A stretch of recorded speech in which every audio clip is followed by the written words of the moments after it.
विचार क्षमता मुलामध्ये आली पाहिजे आणि सर्जनशीलता आली पाहिजे. जर इथे फक्त मी एखाद्या वर्गावर गेलो आणि फक्त वन वे मी शिकवत राहिलो, माहिती देत राहिलो, तर मुलं ती माहिती लक्षात ठेवतील का?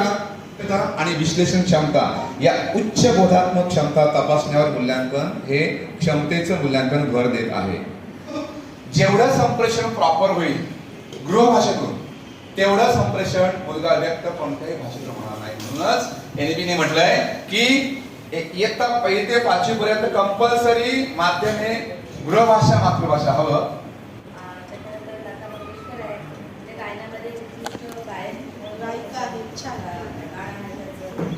आणि गावातल्या सुद्धा सगळ्या लोकांना खूप आनंद होतो. का तर गावातला तो पहिला असा विद्यार्थी असतो की परदेशात जाऊन उच्च शिक्षण घेऊन आलेला असतो. मग लोक ना त्याचं खूप चांगलं जंगी स्वागत करतात की आपल्या गावचं कोणतरी एवढा अमेरिकेसारख्या देशात जाऊन शिक्षण घेऊन आलाय, म्हणून त्याचं छान प्रकारे स्वागत करतात. म्हणजे ज्ञानाची चाचणी तुमची घेतलेली आहे. तुम्ही प्रगत होणार, अप्रगत राहणार नाहीयेत आणि 5व्या दिवशी त्याचं सगळी उत्तरं बरोबर देणार आहे. कारण अशा फेऱ्या मारताना लक्षात आलं याचं उत्तर काय वगैरे विचारलं की आम्ही सुलभ शेवटी तिथे ताठर भूमिकाच घेणार. कारण ते वर्तन आणि दृष्टिकोन आत्मसात करण्याची, समजून घेण्याची तसेच उपयोगात आणण्याची क्षमता किंवा पात्रता व रचना अशी असते की विद्यार्थ्याने निश्चित केलेल्या वेळेत संबंधित संदर्भ साहित्याचा पुरेपूर वापर करून गणिताची भीती कमी होते. गणिताची जी भाषा आहे ती भाषा परिचित होण्यास मदत होते. बहुविध निवडीचे प्रश्न, 8 समस्यांवर आधारित प्रश्न, 9 समाजाचे महत्व काय आहे, संविधानातील मूलभूत हक्क समजावून सांगतो कशा असाव्यात. तर त्यामध्ये सरांनी एक वाक्य सांगितलं की एखाद्या व्यक्तीचे विशिष्ट प्रकारचं ज्ञान, कौशल्य आणि त्याचं वर्तन हा दृष्टिकोन आत्मसात करण्याची किंवा समजून घेण्याची तसेच उपयोगात आणण्याची क्षमता किंवा पात्रता म्हणजे क्षमता होय.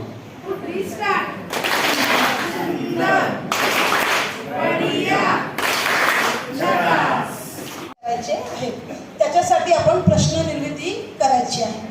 त्याच्यानंतर निदान करून उपचार करणे. बघा एखाद्या विद्यार्थ्याला कितपत समजलंय हे आपल्याला कळण्यासाठी आपण पहिल्यांदा काय करणार आहोत, छोटे छोटे प्रश्न विचारून आपण पडताळणी घेणार आहोत की त्याला ती क्षमता प्राप्त झाली आहे किंवा नाही.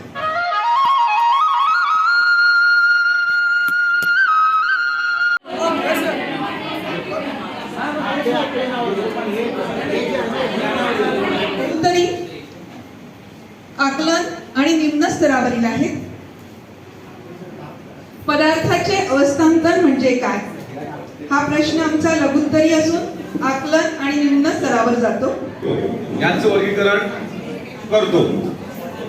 पाठ आहे इयत्ता 4वी परिसर अभ्यास हवा, अध्ययन निष्पत्ती, प्राणवायू ही संकल्पना स्पष्ट करतो. हवेचे उपयोग उदाहरणासह स्पष्ट करतो. हवेमुळे मेणबत्ती विझते हे उदाहरणासह सांगतो. प्रश्न ज्ञानावर आधारित वस्तुनिष्ठ प्रश्न आहे. रिकाम्या जागा भरा. मुक्तपणे टाकलेला चुंबक टिंब दिशेतच स्थिर राहतो. नंतर दुसरा आहे सांगा मी कोणाशी जोडी लावू. इंद्रियांचा उपयोग करून निरीक्षण करणे, उदाहरणार्थ वास घेणे, चव घेणे, स्पर्श अनुभवणे व ऐकणे. यातून अध्ययन निष्पत्ती काय आहे तर विद्यार्थी ज्ञानेंद्रिय म्हणजे काय ते सांगतात. म्हणून एक गाव तयार होते. हे झाले वस्तुनिष्ठ प्रश्न ज्ञानावर आधारित. तसेच आकलनावर आधारित वस्तुनिष्ठ प्रश्न, लेखिका कोणत्या पाड्यावर राहतात. तसंच आकलनावर लघुत्तरी प्रश्न, पाडे कोणत्या ठिकाणी बसलेले आहेत. क्षमता आहे आमची पिण्याचे पाणी निर्भूत करणे आणि अध्ययन निष्पत्ती जी आहे विद्यार्थी पाण्याचे उपयोग सांगतो. विद्यार्थी शुद्ध व अशुद्ध पाणी यातील फरक समजून घेतो. तर पुढचा प्रश्न आहे ग्रामीण वस्तीचे रूपांतर नागरी वस्तीत कसे होते. तर हा प्रश्न उच्च स्तरावर आहे, दीर्घोत्तरी सुद्धा आहे आणि विश्लेषणात्मक सुद्धा आहे. घातक पदार्थ कोणते हा प्रश्न सुद्धा LOT या स्वरूपामध्ये आकलनावर पण आधारित तो प्रश्न आपण लिहू शकतो. एकपेशीय सजीवांमध्ये उत्सर्जन कसे होते हा एक विश्लेषणात्मक आहे आणि आकलनावर आधारित सुद्धा प्रश्न येईल. बोल. पेटवा.